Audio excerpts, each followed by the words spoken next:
पिछले कई दिनों से बलवंत सिंह मनकोटिया का दूसरा घर यही है, ये उनका ऑफिस है, लेकिन कई दिनों से वो घर ही नहीं गए। चुनाव चल रहे हैं। हमने आपको तस्वीरें दिखाई कि बलवंत सिंह मनकोटिया की सुबह कैसे होती है, वो चाय के साथ अस्पताल में, उसके बाद किस तरह से उनका दिन शुरू होता है, किस तरह से वो लोगों से मिलते हैं, क्या मीटिंग्स रहती हैं, और ख़ासकर इन चुनावी दिनों में उस पर एक नज़र डालते हैं। आइए बताते हैं आपको। हेलो सर, कैसे हैं आप? ठीक है, बढ़िया, थैंक यू। स्वागत। Thank you. हमारे कार्यालय में आपका स्वागत है। शुक्रिया साहब। मनकोटिया साहब, हमने पता किया है कि इन चुनावी दिनों में मैनेज करना मुश्किल हो रहा है और कई दिनों से आप घर भी नहीं गए, इसी ऑफिस को अपना घर बना लिया है। किस तरह से चीज़ें मैनेज हो रही हैं? शुरुआत कैसे होती है? शुरुआत जैसे सुबह उठे तो उठते ही अब लगभग 5 बजे या कई बार 4:30 भी हो जाता है, 4 भी हो जाता है, लेकिन मैक्सिमम 5 बजे, जिस दिन 2:30 बजे या 3 बजे सोए तो फिर 5 बजे तक नींद खुल जाती है। तो उसके बाद नहा धो के तो फौरी इमीडिएटली हमें हॉस्पिटल मूव करना होता है। हाँ। तो वहाँ जाके सभी लोगों से मिले, जो अपनी सेवा है वो दी। उसके बाद हम फिर कुछ कोशिश करते हैं। वैसे तो घंटे डेढ़ का योगा रहता है हमारा, लेकिन इलेक्शन के दिनों में 5, 10, 15 मिनट का ज़्यादा नहीं हो पाता है। तो फिर योग वगैरह करते हैं। योग ज़रूरी है बहुत। हाँ, योग सारा दिन खड़े रहना। सुबह जब निकलने से पहले पूजा वगैरह कर ली घर में, अगर घर में हो तो, नहीं हो तो फिर ऑफिस में पूजा कर ली। आने के बाद जब वहाँ से आप हॉस्पिटल से आते हो, पूजा करके और थोड़ी देर के लिए फिर योग करके, और उसके बाद फिर लोगों का जो है मिलने का स्टार्ट हो जाता है। और थोड़ी देर के लिए, घंटे के लिए लोगों को मिले, और उसके बाद हम फिर फील्ड में चले जाते हैं, पब्लिक के बीच में जो हमारी नुक्कड़ सभाएँ हैं उसमें रहते हैं। फिर शाम को आते हैं तो शाम को भी काफ़ी लोगों का मिलना रहता है, जिसमें काफ़ी देर तक भी रहता है, कई बार लेट इवनिंग तक भी रहता है। परिवार शिकायत कर रहा है इन दिनों में कि आप तो वक्त नहीं दे पा रहे परिवार को। मेरा रूटीन भी यही है, आपको बताऊं कि कई बार मतलब फैमिली में तो बड़ा कम टाइम दे पाते हैं, शुरू से ही है। हाँ। बड़ा तो अभी उनको आदत हो गई है। आदत हो गई, अब शिकायत नहीं करते? अब शिकायत नहीं है। ये जो दिन है, चुनावी दिन है, ये थोड़े हेक्टिक होते हैं, मतलब कि थोड़ा जो रहन सहन है थोड़ा बदलाव आ जाता है उसमें। सच बताऊं, मैं मुझे अभी, चूंकि अब चिनैनी विधानसभा क्षेत्र है जो मेरा उधमपुर था, जब 2002 में चुनाव लड़ा तो यहाँ भी लगभग पैदल था। आज की डेट में सारा हमारा रोड कनेक्टिविटी, आज की डेट वहाँ कंपेन करनी होती तो हमें सड़क पैदल जाना ही नहीं था। तो अब वहाँ मतलब इतना मैक्सिमम जो आपका पैदल है, बड़े पहाड़ चढ़ के 2-2, 3-3 घंटे का सफ़र करके, मगर बात बताऊँ कि इतना आनंद आ रहा है ना, पूरा आनंद ले रहे हैं, पूरा मज़ा आ रहा है।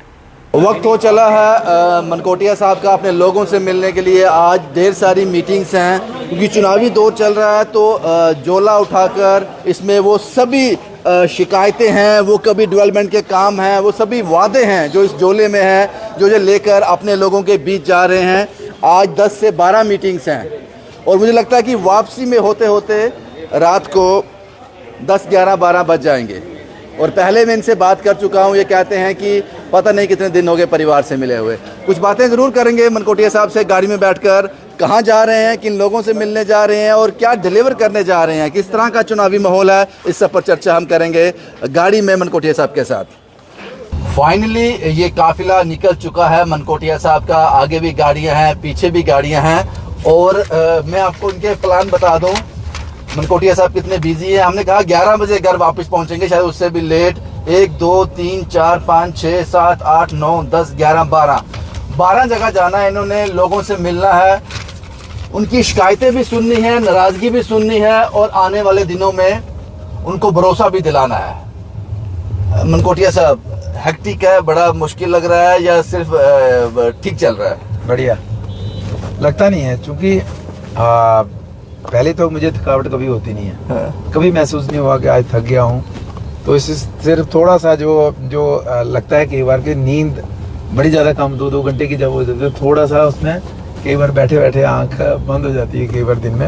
अदरवाइज़ बाकी बहुत अच्छा लग रहा है, मतलब जितनी मेहनत करते हैं उतना ज़्यादा अच्छा लगता है। और मनकोटिया साहब, मज़ा आ रहा है। आपने एक बात कही थी, वो बात दिल को छू गई थी। आपने कहा था जब भारतीय जनता पार्टी आपने ज्वाइन की थी, आपने कहा था कि जब तक जम्मू कश्मीर में भाजपा की सरकार नहीं आएगी मैं अन्न ग्रहण नहीं करूंगा। ये क्या मसला था और अभी तक आप वो चल रहा है? बिल्कुल 101%। आप अन्न ग्रहण नहीं करते हो? मैं नहीं करता। जिंदा कैसे हो? बस भगवान जिंदा रखता है। फिर भी कुछ तो लेते होंगे ना? नहीं, फलवार लेते हैं, जैसे व्रत में जो फलवार लेते हैं, फ्रूट लेते हैं। हाँ। तो जैसे सैटरडे होता है तो सैटरडे हमारा वाटर फास्टिंग होती है, इसमें सिर्फ मैंने देखा नारियल पानी रखा है और पीछे नारियल पानी और फ्रूट। आज का दिन आज फ्रूट रख दिया होगा, लेकिन मैं सैटरडे को सिर्फ वाटर फास्टिंग रहते हैं। हाँ। पूरा बिजी होने के बाद, पूरी दौड़ धूप के बाद भी हम फिट रहते हैं, तो ये ऊपर वाले की है। तो दूसरा हमारा जैसे मंगलवार होता है, उस दिन हमारा फ्रूट फास्टिंग होती है, तो उस दिन सिर्फ फ्रूट लेते हैं, बाकी 5 दिन में वैसे फलवार वगैरह लेते हैं।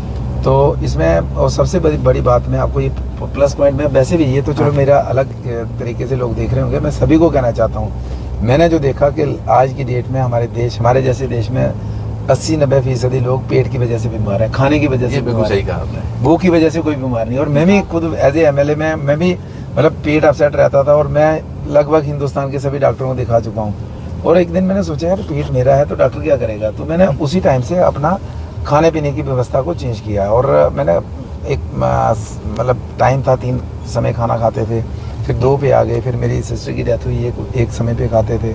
तो उन्हीं दिनों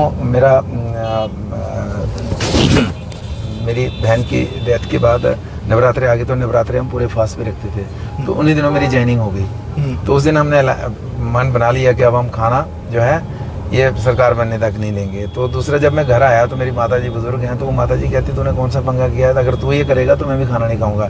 बड़ी इंटरेस्टिंग चीज़ मैं आपको बताऊंगा कि मैंने माता जी को प्रॉमिस किया है, माता जी जिस दिन मेरा दिल करेगा खाना खाने के लिए मैं खा लूँगा, और ईमानदारी से मेरा दिल ही नहीं किया तब से। अनाउंस करने के बाद आप चावल खा रहे हैं, फुल्का खा रहे हैं, कि बारी भूख लगी है, तो मेरा मन ही नहीं करता है, तो मन से छूटा है। ऐसा नहीं है कि मेरा रात को सपना आता है जनाब फुल्का खाऊंगा, पराठा खाऊंगा, चावल, मन से नहीं। अदरवाइज खाना का जब खाते थे शक्ति वही से आ रही है। तो तामस जो है ना, शरीर में तामस रहता था, अब तामस शरीर में बिल्कुल नहीं है, अब शरीर पूरा एक्टिव है, फुली एक्टिव है, फुल ऑफ स्ट्रेंथ है। और मुझे लगता है कि मेरा आई एम वेटलेस, मेरे शरीर में कोई वेट है ही नहीं, हल्का फुल्का। तो मतलब, और उसमें मैंने मतलब आज पेट में आज मुझे कोई दिक्कत नहीं रहती है, पेट पूरे तरीके से फिट रहता है। आप मुझे ये बताओ कि आज मैंने जैसे बताया कि 10 से 12 मीटिंग्स आपने लेनी है, गांव जाना है, लोगों से मिलना है, वो आपका इंतजार कर रहे हैं। इन बिटवीन जब आप इन लोगों से मिलते हो, इनसे बात करते हो, सबसे ज्यादा ये क्या बात करते हैं आपसे, क्या एक्सपेक्टेशन रखते हैं आपसे? हाँ देखिए, लोकल इश्यूज तो लोगों के रहते हैं, डेवलपमेंटल इश्यूज रहते हैं। फिर लोगों को लगता है कि लीडर, चूँकि मेरे लिए भी नया एरिया है, तो लोगों को लगता है कि पता नहीं यार वोट हम देंगे, लेकिन उसके बाद हम कैसे मतलब मिल पाएंगे, कैसे हम मतलब कोऑर्डिनेशन बना पाएंगे, किस तरीके से हमारे काम होंगे। तो लेकिन उसके बाद खुद ही बीच में से 4 लोग उठते हैं, कहते हैं जब आप हमारे MLA नहीं थे तब भी आप हमारे काम आते, तो हमें आपके ऊपर भरोसा है। तो जब वो लोग मुझे खुद कहते हैं जनाब हम आपको 5:30 बजे वहाँ हॉस्पिटल में देखते हैं, तो हमें लगता है कि एक आदमी एक ऐसा पहली बार हमें मिला है कि जो 100% कमिटेड है और जिसके ऊपर भरोसा किया जा सकता है। हमने आपके लिए थोड़ी इन्वेस्टिगेशन की। आपके लोग कहते हैं कि मनकोटिया साहब मैक्सिमम कॉल्स खुद लेते हैं, मैक्सिमम क्या सभी कॉल्स खुद लेते हैं। आधे से ज़्यादा जिम्मेदारी काम की इन्होंने अपने ही सर पे ले रखी है, उनको फिक्र है आपकी कहीं बीमार ना पड़ जाओ। ये क्या ये सही है? नहीं, नेचुरली जो प्यार करते हैं, चाहने वाले दोस्त मित्र होते हैं, तो उनको तो रहता है, लेकिन ऐसा नहीं है। हमने शरीर को इस सांचे में डाला है, बीमार होने की कोई संभावना नहीं है, क्योंकि हम जैसे आपने देखा कि योगा में पूरा फोकस करते हैं, क्योंकि मैं फिट हूँ तो मैं दूसरे को मतलब डॉक्टर ही बीमार है तो दूसरे की बीमारी क्या ठीक है। लीडर के पास जाओ तो लीडर का मुझे पेट में दर्द है, सिर में दर्द है, तो बात क्या सुनेगा। तो एक दिन में कितने फोन कॉल्स अटेंड कर रहे हो अप्रोक्सीमेटली? अभी मेरी शिकायत है, और मैं खुद लोगों से माफ़ी चाहता हूँ कि अभी 1 तारीख तक मैं सारे कॉल अटेंड नहीं कर पाता हूँ, क्योंकि जब मैं मीटिंग में होता हूँ, पब्लिक मीटिंग में हूँ, भाषण कर रहा हूँ, तो उस टाइम जैसे आप आपसे बात कर रहे हैं तो आपने देखा कि 3-4 कॉल अभी भी मिस कॉल आ गए हैं। हाँ। तो फिर मैं जब फ्री होता हूँ कोशिश करता हूँ कॉल बैक करने की, लेकिन उसके बावजूद ही 150 कॉल डेली की मिस हो जाती है। और रात को 2 बजे फ्री होता हूँ या 2:30 बजे, तो उस समय मैं किसी को कॉल करूँगा तो वो बेचारा सोया होगा, तो सोया आपने मेरा सिस्टम देख लिया कि सुबह से एकदम एंगेज हो जाते हैं। लेकिन आप कॉल का मैं 101% मेरी गारंटी सभी लोगों को है कि बलवंत सिंह मनकोटिया कैसा लीडर है, और आज का नहीं है, जब से मेरे पास फ़ोन है। तो जिस दिन मैंने फ़ोन लिया था तो मेरा 80-768 नंबर था, और आज तक वही नंबर है, मैंने चेंज नहीं किया। और 101% मैं रिजल्ट देता हूँ। कभी संस्कार में है, कभी शादी में है, अगर नहीं उठा पाता हूँ तो मैं बाहर जाके, या मुझे पता मिस कॉल देखता हूँ, तो मैं मतलब 1-2 घंटे में वापस करता हूँ। मनकोटिया साहब, अभी एक कॉल आया था, मैंने भी सुना, वो कहते हैं कि हम नाराज़ हैं आपसे, कुछ पुराने कुछ नाराज़गी हैं, तो इस बार भी ऐसा तो नहीं होगा। वो क्या कॉल क्या था, ये कैसे लोग हैं, ये किस तरह की कॉल्स होती है? ये बेसिकली हमारा एक पचौड़ का इलाका है जो सबसे मतलब बसंतगढ़ के बगल में है, सबसे दूर का इलाका है। शिकायत क्या थी उनको? उनका शिकायत है कि वो बीजेपी के कार्यकर्ता हैं, तो कहते हैं जी हमें बीजेपी को हम लगातार वोट देते हैं, लेकिन पिछली बार किसी बीजेपी के कार्यकर्ता के साथ थोड़ी कहा सुनी हुई होगी तो उसने कुछ बात कह दी होगी, तो वो नाराजगी थी, जबकि मेरा कोई इसमें लेन देन नहीं है, कोई मुझे इसका मतलब कि इस बार वो आपको एमएलए चुनना चाहते हैं, लेकिन इन सब पर मोहर लगाना चाहते हैं कि दोबारा ऐसा तो नहीं होगा। तो मैंने उनको कह दिया कि मैं अपना नंबर आपको दे देता हूँ, आप मेरे से डायरेक्ट बात कीजिए। मैं सभी को कहता हूँ कि आपको 101% टेलीफोन का अटेंड भी करेंगे और टेलीफोन पे रिजल्ट भी देंगे। मतलब ऐसा नहीं है कि फ़ोन किया और कहा मतलब सुनी, आपकी बात सुनी और रिजल्ट नहीं आया, फ़ोन सुनते भी हैं और रिजल्ट भी देते हैं। मैं तो 50-60% काम तो फ़ोन पे लोगों को करवा देता हूँ कि आने की ज़रूरत नहीं। मनकोटिया साहब, एक आखिरी सवाल आपसे, आपको नहीं लगता है मनकोटिया साहब की सियासतदान ऐसा होना चाहिए, जैसे कि मैं आपकी बात कर लेता हूँ, अभी आपको अगर मौका देते हैं चनैनी के लोग, आप 5 साल तक उनके काम करोगे, जब 5 साल के बाद फिर से चुनाव आए, बलवंत सिंह मनकोटिया को कैंपेन करने की जरूरत ही ना पड़े, उसका काम बोले?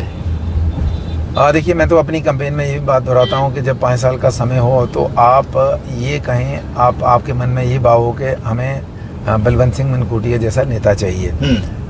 ये बात आपके मन में भाव नहीं आना चाहिए कि अच्छा हुआ कि 5 साल बीते और हमें कोई दूसरा बंदा मिले। तो वो एक रिलेशन, पारिवारिक रिलेशन हम लोगों के साथ जोड़ेंगे और डेवलपमेंट का जो है, उनका जो डेवलपमेंटल जो इश्यूज़ हैं उनको साथ में लेकर उनके साथ परिवार का नाता जोड़ेंगे। लेकिन इसमें क्या कि भारतीय जनता पार्टी में एक सिस्टम अलग है, वो तो अपनी चॉइस नहीं है। कल 5 साल बाद पार्टी और दायित्व देती है तो कोई दिक्कत नहीं है, लेकिन तब भी अगर कल पार्टी कहती है आपने दूसरे क्षेत्र में जाना है या आपको और कोई जिम्मेदारी देनी है, लेकिन जो रिश्ता मैंने चनैनी गोडी के साथ जोड़ लिया है वो मेरा रिश्ता आखिरी सांस तक रहेगा। जब तक बलवंत सिंह के सांस में सांस है तब तक चनैनी गोडी का कोई भी व्यक्ति किसी भी समय मुझे कॉल करेगा, बुलाएगा, आएगा, उसको प्रॉपर तरीके से मान सम्मान के साथ उसका काम करेंगे। एक आखिरी सवाल साहब, बिल्कुल आखिरी सवाल, ये चुनाव जम्मू कश्मीर में 10 साल के बाद होने जा रहे हैं, अगली बार जब 5 साल के बाद चुनाव होंगे, आप एक टेनओवर जी चुके होंगे, लोगों को डिलीवर कर चुके होंगे, तो आपको लगता है कि ये चुनाव जो है ज्यादा टफ है, ज्यादा मेहनत करनी पड़ रही है, लोगों की शिकायतें हैं, 10 साल तक जम्मू कश्मीर सरकार के बिना रहा है, तो ये ज्यादा मुश्किल दौर है? देखिए, अगर आप ईस्ट और वेस्ट में जहाँ मेरा मेजॉरिटी एरिया है, आप वहाँ पे आज अगर आप समय लगेगा, सर्वे करा लेंगे, आज की डेट पे वो कहेंगे तो आपका बेस्ट कैंडिडेट कौन है, आपको कौन चॉइस किया है। तो वहाँ पे मैं 12 साल रिप्रेजेंट करके आया हूँ, 10 साल से बगैर एमएलए के रिप्रेजेंट कर रहा हूँ, और मैं आपको गारंटी के साथ कहूँगा कि 90% लोग अपनी चॉइस देंगे कि मेरे लिए चॉइस देंगे। आप जाते वक्त सर्वे कर लेना, तो क्योंकि वो यही वजह है कि उन लोगों के साथ हमने उनकी तरक्की के साथ साथ उनके साथ वो रिलेशन हमने कायम किया कि आज भी लोगों के अंदर है कि बेशक, और आज आप देखेंगे कि हर दिन 2-4 मतलब 5-10 साथी में इनको मना करता हूँ कि आप अपने एरिया में बीजेपी का काम करिए, जो भी कैंडिडेट है, लेकिन फिर भी आ जाते हैं मेरे साथ। उधमपुर के लोग नाराज हैं कि ये हमारा नेता था तो ये तो चनैनी में चले गए, इनको तो उधमपुर से चुनाव लड़ना चाहिए था जैसे पिछली बार हुआ है। मैं कहूँगा कि मैं 15-20 साल से 20-30 साल से कार्यकर्ता जो मेरे साथ हैं, कभी मेरे से ऊंची आवाज़ में बात नहीं की है, कभी मेरे से गुस्से में बात नहीं है। इस बार पहली बार मुझे सुनने को मिला कि नाराज़ भी हुए, गुस्से में बात भी, रोए भी, चिल्लाए भी कि आप हमें किसके सारे छोड़ के जा रहे हो। तो मैंने कहा हम सारे संगठन के लोग हैं, हम संगठन के साथ चलेंगे, हम किसी कैंडिडेट का मसला नहीं है, एक पार्टी के साथ चलेंगे, और आपका जो भी काम होगा, तो मैं अगर एक उधमपुर का एमएलए होकर पूरी स्टेट को चलाता था तो मुझे क्या फ़र्क पड़ता है कि आपका काम, आपका फ़ोन कर रहे हैं, आपको अटेंड कर रहे हैं, आपका कोई मसला है उसको हल कर रहे हैं। आप तो पहले तो अपोजिशन में रहते थे, आप तो सरकार में हैं, तो अब तो हमारी पावर भी डबल है। तो मैं उनको कहता हूँ कि आप निश्चिंत रहिए, आप ये मत सोचिए कि हमारे से निकल गया और हमें शायद एडमिट नहीं करेगा। मैं 101% थोड़े अपसेट है कार्यकर्ता तो थे, लेकिन उनको मैंने मोटिवेट किया है। शुक्रिया मनकोटिया साहब से बात करने के लिए। मुझे लगता है कि पहला पड़ाव जो है आने वाला है, और वहाँ देखेंगे कि कितने लोग जो हैं मनकोटिया साहब का इंतजार कर रहे हैं और क्या कुछ इनसे एक्सपेक्ट कर रहे हैं। फाइनली उस स्टेज तक पहुँच गए हैं। यहाँ बलवंत सिंह मनकोटिया पहली मीटिंग अपनी अटेंड कर रहे हैं, लगभग उधमपुर से 18-20 किलोमीटर की दूरी पर। ये तस्वीरें हैं, ये दिनचर्या है, ऐसे सुबह से शाम होती है, और ये लोगों का प्यार है बलवंत सिंह मनकोटिया के लिए।